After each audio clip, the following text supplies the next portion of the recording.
ഇതും ഇതും അങ്ങനെ എടുത്തതാണോ? Yes.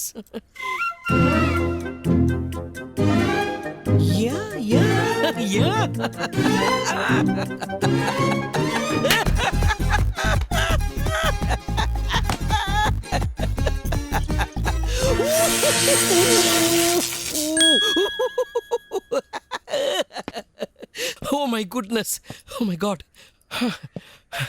Madam തുസൈഡ്സ് wax museum, London. കേട്ടിട്ടില്ലേ?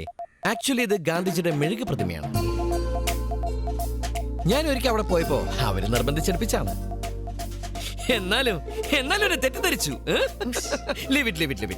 നമുക്ക് പ്രശാന്തന്റെ മാറ്ററിലേക്ക് വരാം. പ്രശാന്തിന് നാളെ ഇന്റർവ്യൂ? അതെ. ഓക്കെ. നാളെ ഇന്റർവ്യൂവിന് പോകുമ്പോ ദാ ഇവിടെ ഒരു കറുത്ത ബാഡ്ജ് ധരിച്ചേക്കാം. അപ്പൊ ഇന്റർവ്യൂ ബോർഡിലുള്ള ഒരാൾ ചോദിക്കും, ഇതെന്തിനാ ധരിച്ചേന്ന്. അപ്പൊ പ്രശാന്ത് പറയണം, എന്റെ ക്ലോസ് ഫ്രണ്ടായ സത്യൻ മരിച്ചുപോയെന്ന്. ഓക്കെ?